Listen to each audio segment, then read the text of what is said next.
The quantum signal arrived on a Tuesday. Like most discoveries that changed the course of human history, it came without fanfare or warning. Dr. Marcus Webb stood at his station aboard the RSS Horizon, Earth's most advanced deep space research vessel, staring at his display in disbelief.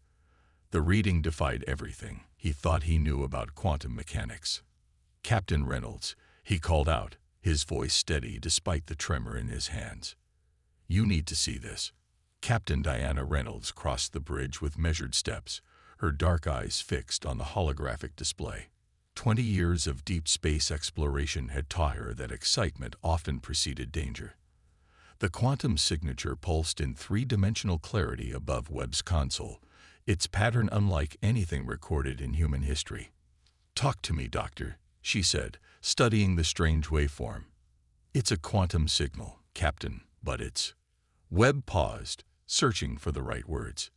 "It's organized, structured. Natural quantum fluctuations don't behave like this. Someone or something is generating it." Reynolds leaned closer to the display. After 2 decades of searching the stars for signs of intelligent life, humanity had found nothing but ruins and remnants of long-dead civilizations. Yet here, in the darkness between stars, something was reaching out. "Source?" she asked. "The Helios system," Webb replied, bringing up a star chart, specifically from the dying star at its center. "But that's impossible. The stellar readings indicate the star is in its final phase. Nothing should be able to survive there, let alone transmit coherent quantum signals." Reynolds straightened, her decision already made. "Plot a course for the Helios system." Dr. Chen to the bridge. Dr. Sarah Chen arrived minutes later, her research tablet clutched in her hands. As the ship's leading xenobiologist, she had spent years theorizing about potential forms of alien life. Now she might finally have the chance to test those theories. "What do we know?" she asked, her eyes bright with curiosity. "Not enough," Reynolds replied. "But we're about to find out more." The Horizon's quantum drives spooled up, their distinctive hum resonating through the ship's hull. The vessel slipped into quantum space, crossing light years in hours instead of centuries. When they emerged in the Helios system, the sight took their breath away. The dying star pulsed with an ethereal blue light, its surface riddled with dark spots where its nuclear fire was failing. But it was what orbited the star that caused the bridge crew to fall silent. Crystalline structures floated in precise geometric patterns around the dying sun, each 1 kilometer across. They sparkled with internal light, refracting the star's dimming rays in impossible ways.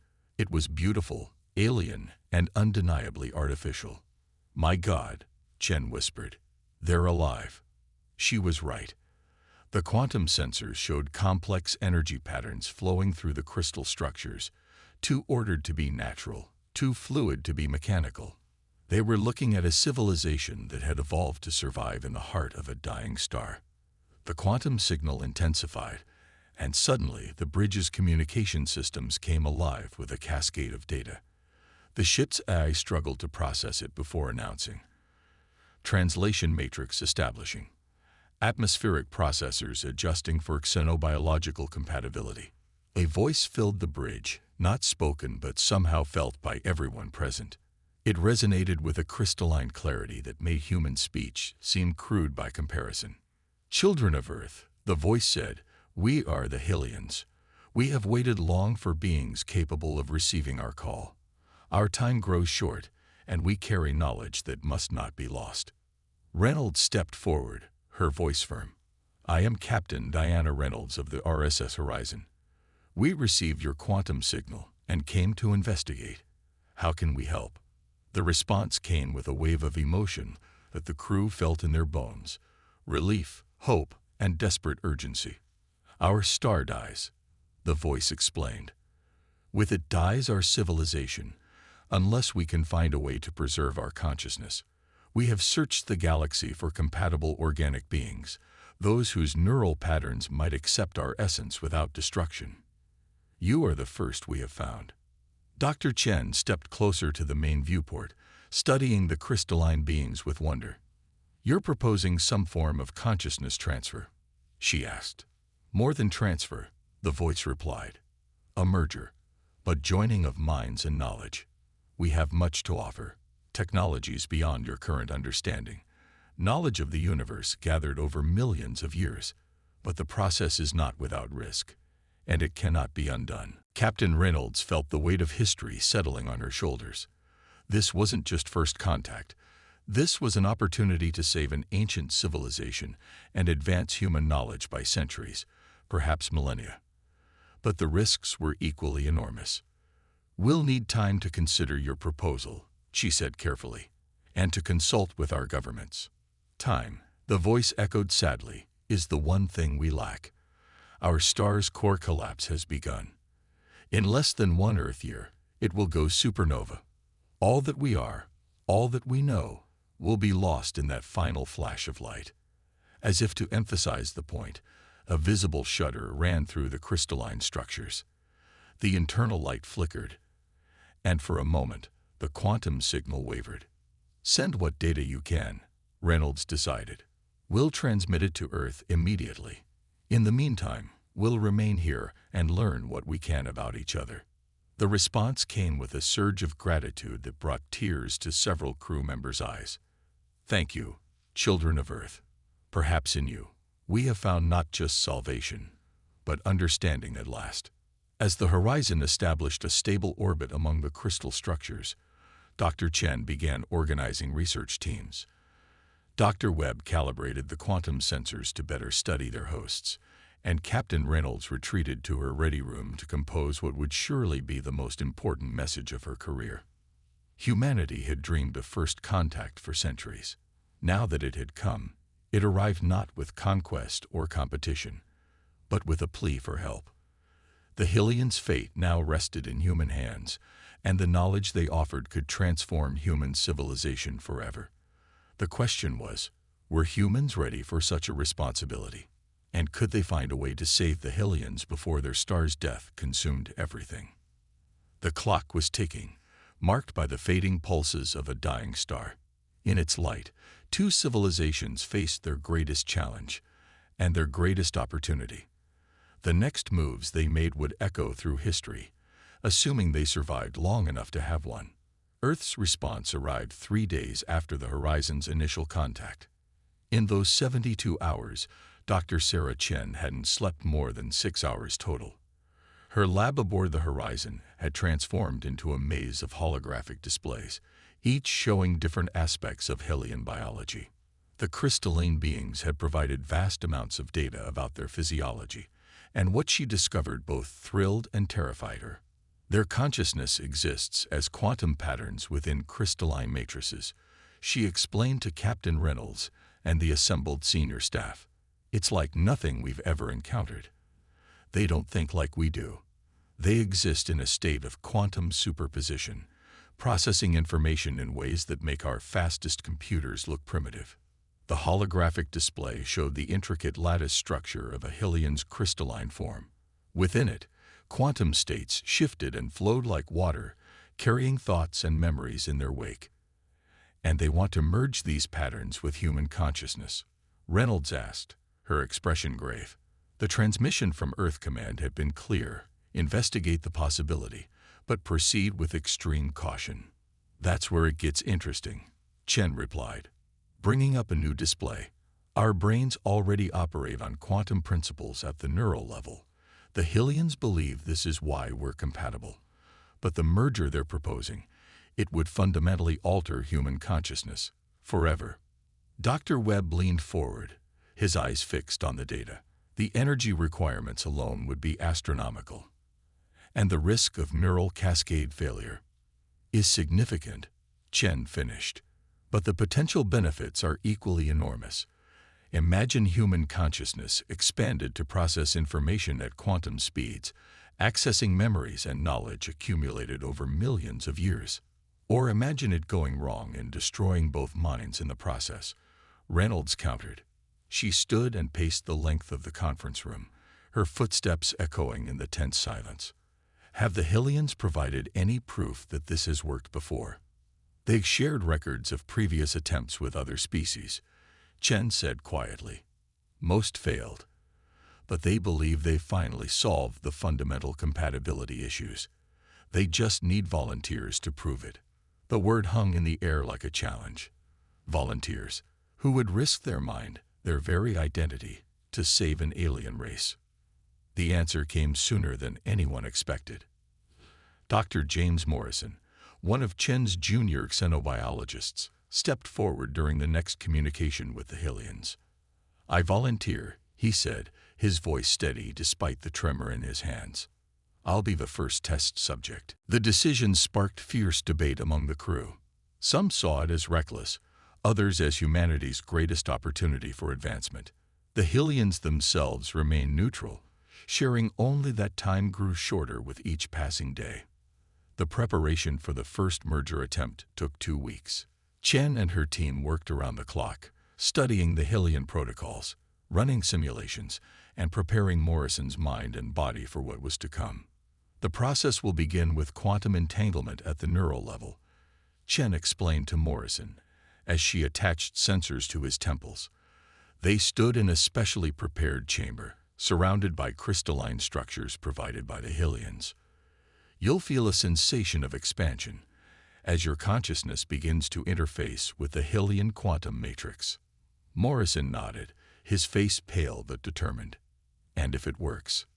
"If it works, you'll be the first human-Hylian hybrid, a bridge between our species." Chen checked the final readings. "Are you sure about this?" "Someone has to be first," Morrison replied. "Might as well be me." The merger began at precisely 800 chips time. The Hylian volunteer, a consciousness that called itself Second Light of Dawn, initiated the quantum interface.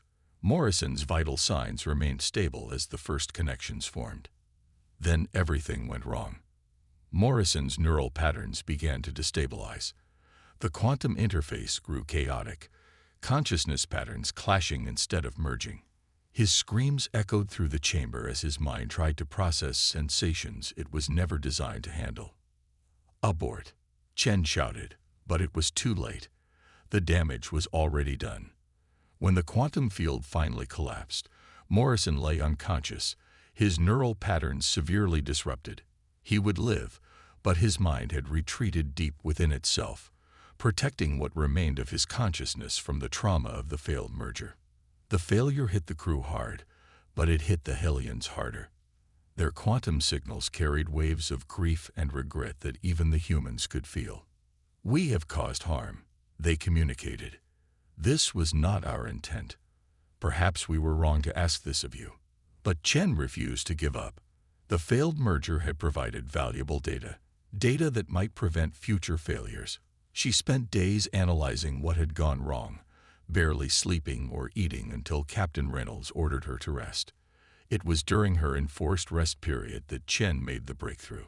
She was staring at her ceiling, letting her mind wander, when the pattern suddenly became clear. "The problem isn't compatibility," she announced to Captain Reynolds the next morning. "It's preparation. We need to precondition the human consciousness, gradually introduce quantum processing capabilities before attempting a full merger." She brought up new simulations, showing a modified approach that might work. But it would require even more from any volunteers, weeks of preliminary treatments, with no guarantee of success. Reynolds studied the data carefully. "The risk is still significant." "Everything worth doing carries risk," Chen replied. "Captain, we're running out of time. The Hylian star's deterioration is accelerating. If we're going to save them, we need to solve this now."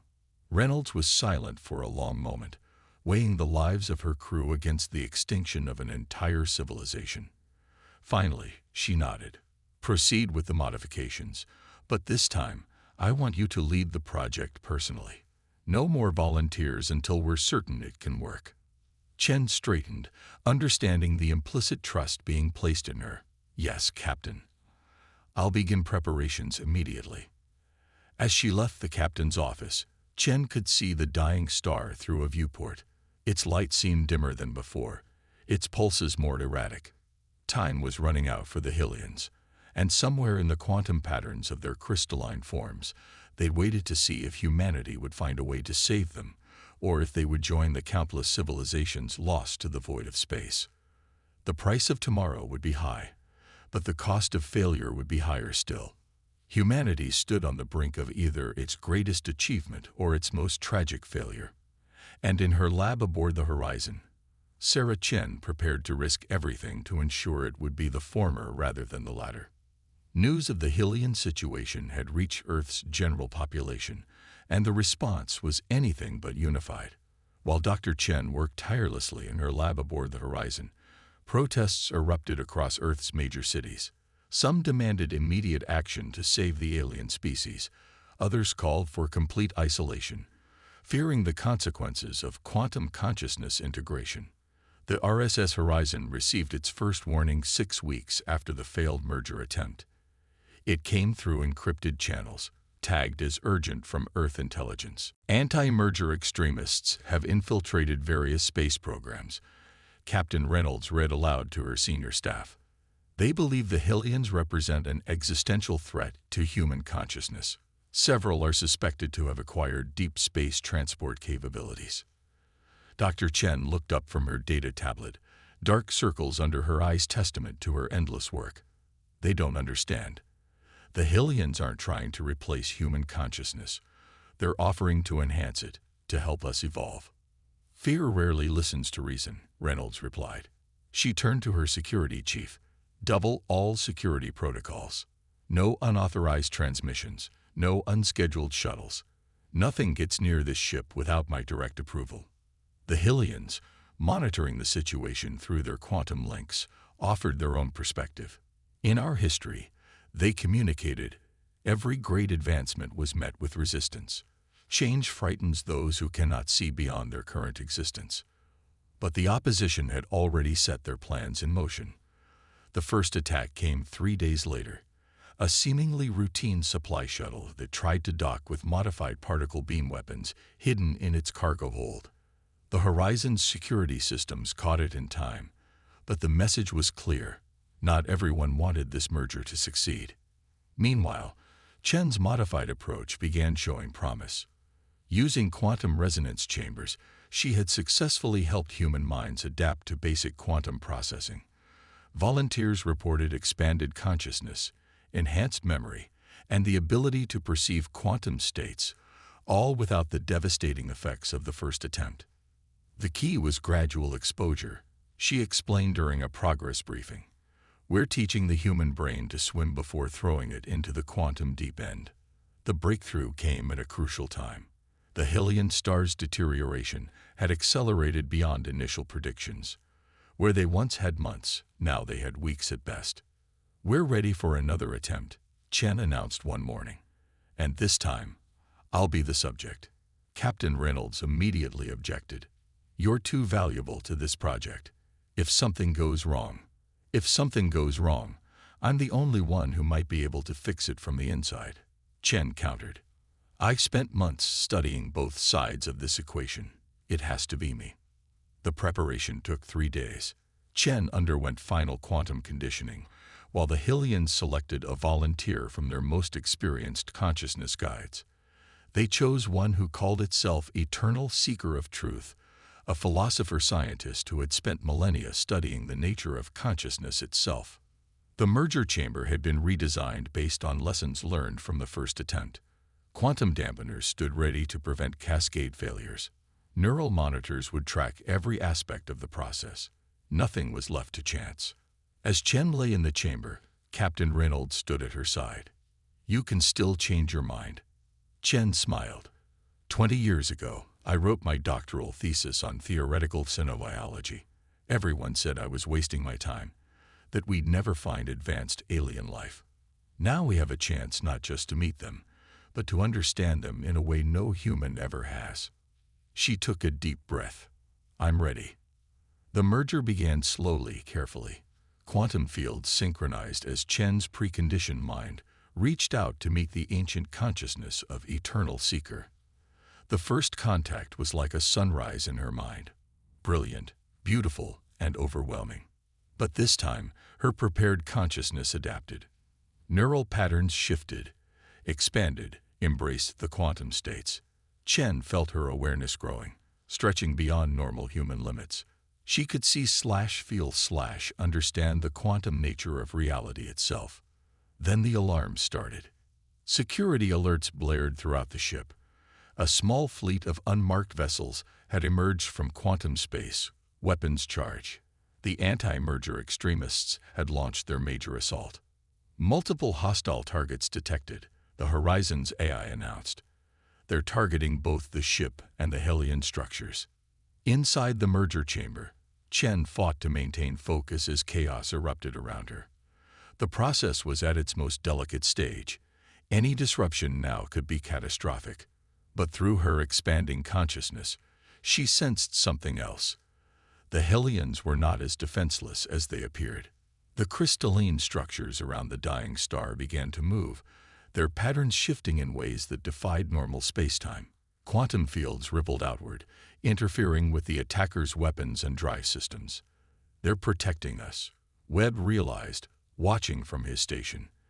"They're using quantum manipulation to disable the hostile ships, but the effort cost them dearly. Each use of their quantum abilities drained energy they couldn't spare, accelerating their decline. They were sacrificing their precious remaining time to defend their would-be saviors." In the merger chamber, Chen made a decision. Instead of fighting the chaos around her, she embraced it. Her consciousness surged forward, fully accepting the quantum merger. Pain lanced through her mind as human and Hellion awareness crashed together, but she pushed through it. Knowledge flooded her consciousness, centuries of scientific advancement, philosophical insights, and technological understanding. But more importantly, she gained direct access to the Hellion quantum control systems. Through her newly expanded awareness, Chen reached out to the Hellion Defense Network. Working in perfect synchronization with Eternal Seeker, she helped coordinate their efforts, making them more efficient, less costly in terms of energy. The battle lasted less than an hour. The attacking ships, their systems completely compromised by quantum interference, had no choice but to retreat. But the victory came with a price. When the merger chamber finally opened, Chen emerged changed. Her eyes held depths that hadn't been there before, and her movements had acquired an otherworldly grace. When she spoke, her voice carried harmonics that made the air itself resonate. "It worked," she said, her words somehow conveying concepts beyond normal human language. "But we have less time than we thought." The star. She looked out at the dying sun, seeing it with both human eyes and Hellion quantum senses. "It's failing faster than predicted. We have days, not weeks." Captain Reynolds studied her chief scientist, seeing both her friend and something more, something ancient and wise. "What do you need?" "Everything," Chen replied. "Because what we're about to attempt has never been done before in the history of either of our species." She turned to face the captain, her eyes shimmering with quantum possibilities. "We're going to save them all." The first successful merger had opened the door. Now the real work could begin, if they could complete it before the star's death consumed everything they had fought to achieve. Dr. Sarah Chen moved through the Horizon's corridors like a being caught between worlds. In many ways, she was. The successful merger with Eternal Seeker had transformed her into something unprecedented. A bridge between human and Hellion consciousness. Through her quantum-enhanced senses, she perceived layers of reality that normal human consciousness couldn't comprehend. "The star's core has begun its final collapse sequence," she reported during an emergency briefing. Her voice carried harmonic overtones that made the air vibrate with meaning beyond mere words. "We have approximately 72 hours before total stellar failure." Captain Reynolds studied the holographic projections showing the star's death throes. "How many Hellions are we talking about?" 843,000 distinct consciousnesses, Chen replied, each one carrying millennia of memories and knowledge. She paused, her expression distant, as she accessed information through her quantum-enhanced mind. "But we've learned something crucial. They don't all need individual human hosts." Dr. Webb leaned forward. "What do you mean?" "The Hellions exist as quantum patterns. With proper preparation, We can store multiple consciousness patterns within specially designed crystalline matrices. Chen gestured, and the holographic display shifted to show complex lattice structures. We can save them all, but we'll need every quantum computer and storage system on the ship. And then some. Reynolds nodded decisively. Whatever you need. But what about the physical transfer? Their current structures are massive. That's where it gets interesting. Chen smiled, and for a moment her old enthusiasm shone through the otherworldly changes. The physical structures are mostly support systems. The actual consciousness patterns can be transferred through quantum entanglement. We just need to build enough receiver matrices. The next 48 hours transformed the horizon into a hive of desperate activity. The ship's manufacturing systems worked at maximum capacity, producing crystalline matrices based on Chen's hybrid understanding of both human and Hylian technology. Every available power system was converted to support the massive quantum computing requirements. But it wasn't just the technical challenges they faced. Chen's successful merger had inspired others. More crew members volunteered to undergo the process, arguing that they needed more hybrid minds to coordinate the massive consciousness transfer. "We can't risk more mergers now," Chen argued when a group of volunteers approached her. "The process takes too long to prepare for, and we don't have." She stopped mid-sentence, her enhanced senses detecting something wrong. Her eyes widened. The star. The ship's alarms blared moments later. The Hylian star's collapse had accelerated again. What should have been days had become hours. "All hands to emergency stations," Reynolds' voice echoed through the ship. "This is not a drill. Prepare for emergency quantum consciousness transfer procedures." Chen rushed to the quantum control center they'd established, her movements blurring with inhuman speed. Through her merged consciousness, she could feel the fear and determination of the Hylians as they faced their final exodus. "Begin the transfer," she ordered. "Priority to the oldest consciousness patterns first. Their knowledge is irreplaceable." The quantum transfer process lit up the space between the horizon and the Hylian structures with patterns of energy visible only to quantum-enhanced senses. Chen coordinated it all, her hybrid mind processing vast amounts of data as consciousness after consciousness was safely stored in the new matrices. But something was wrong. The power requirements were higher than predicted. The horizon's systems began to strain under the load. "We're losing containment on storage banks 4 through 7, Webb reported, his voice tight with tension. "The patterns are too complex. Our systems can't handle the load." Chen felt the pressure building in her own mind as she tried to maintain the quantum connections. Even with her enhanced capabilities, coordinating the transfer of hundreds of thousands of ancient consciousness patterns pushed her to her limits. That's when she felt it. Eternal Seeker's presence in her mind, offering the solution. It was dangerous, possibly fatal, but it might be their only chance. "Captain," she said, her voice carrying harmonics of both determination and fear, "I need you to trust me." Reynolds met her gaze, seeing both her friend and the ancient being she had become. "What are you planning?" "We can use my neural patterns as a temporary buffer. Channel the overflow through my consciousness while the systems stabilize." Chen's eyes glowed with quantum energy. "My hybrid nature makes it possible. But it could kill you," Reynolds finished. "Death is a limited concept when dealing with quantum consciousness," Chen replied with a smile that wasn't entirely human. "But yes, the risk is significant." Reynolds wanted to object, to find another way. But the dying star left them no choice. "Do it." Chen connected herself directly to the quantum transfer systems. Immediately, her consciousness expanded beyond anything she had experienced before. Thousands of Hylian minds passed through her awareness, each carrying centuries of memories, knowledge, and experiences. The pain was indescribable. Her hybrid mind strained to contain patterns it was never designed to process. But through it all, she maintained control, carefully routing each consciousness pattern to its designated storage matrix. Hours blurred together as the massive transfer continued. The horizon's systems stabilized, allowing for faster processing, But Chen continued to serve as a crucial bridge between the old matrices and the new. Finally, as the star began its final death throes, the last consciousness pattern was transferred. Chen collapsed, blood trickling from her nose and ears. Medical teams rushed to stabilize her, but she waved them away with a trembling hand. "Did we?" she whispered, her voice barely audible.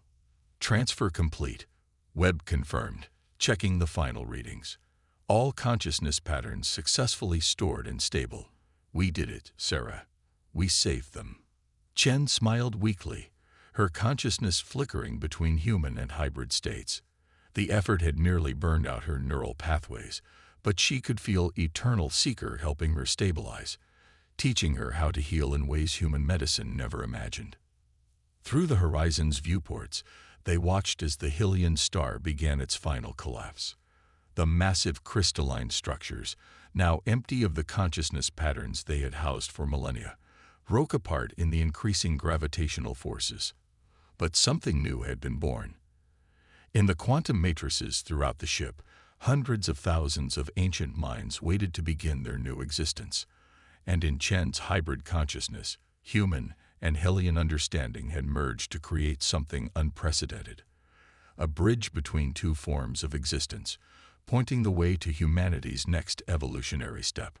1 month after the quantum transfer, the RSS Horizon approached Earth orbit. The ship carried within its modified systems the preserved consciousness patterns of an entire civilization, but its return was far from triumphant. In the medical bay, the scans show unprecedented neural growth. The ship's chief medical officer reported to Captain Reynolds. "Her brain is literally rewiring itself, creating new patterns we've never seen before. It's as if she's evolving in real time."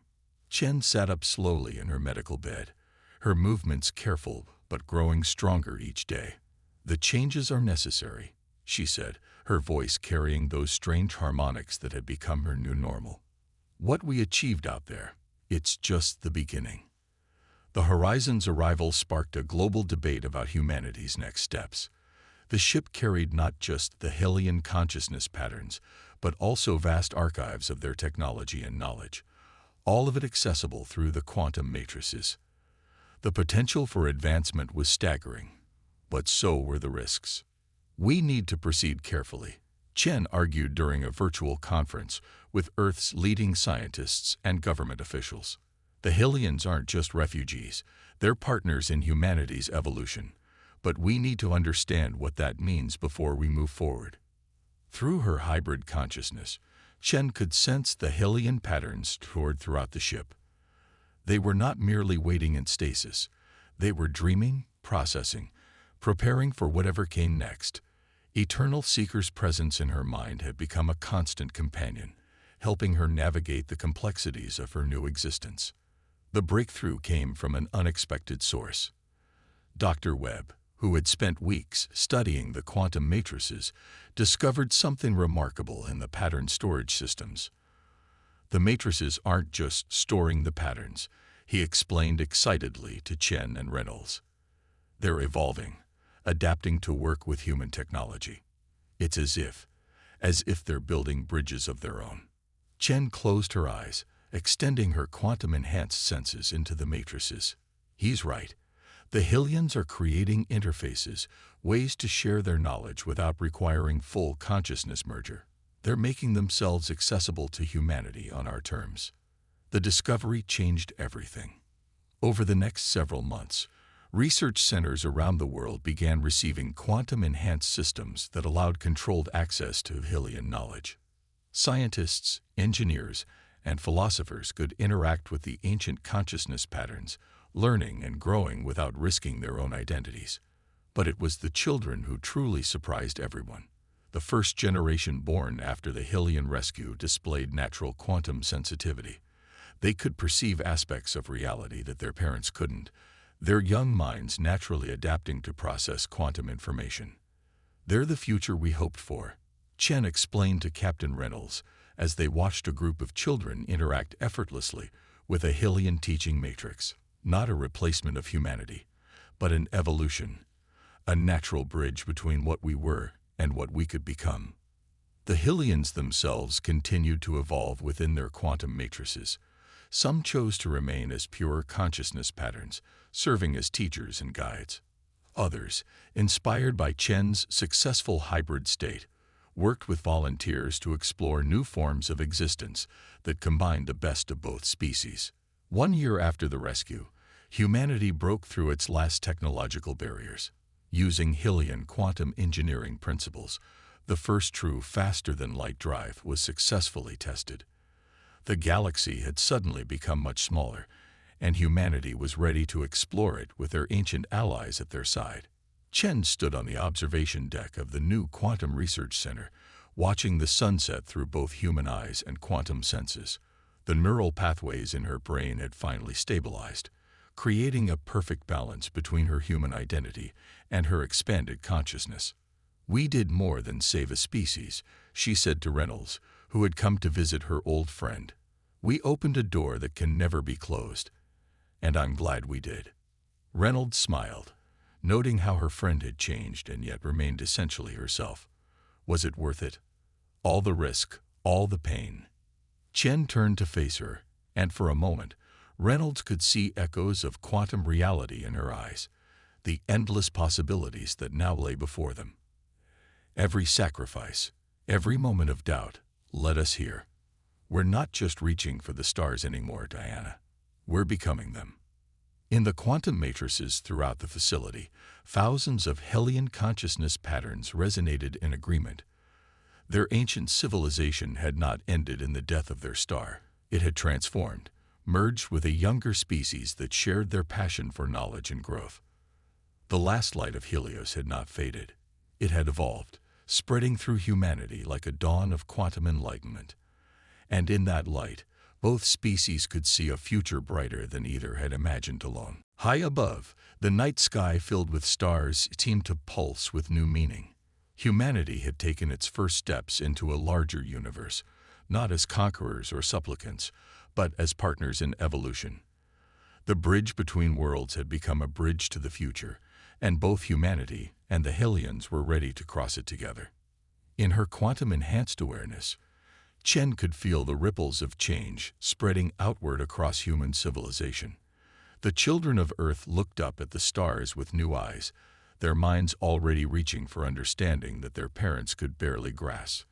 And in the quantum matrices, ancient minds dreamed of new possibilities, their knowledge and wisdom finally finding the partners they had sought for so long. The story of the Hylians and humanity had not ended with a rescue. It had only begun with one. The real adventure lay ahead, in the endless dance of consciousness and quantum reality, in the space between stars where two species had found not just survival, but transcendence.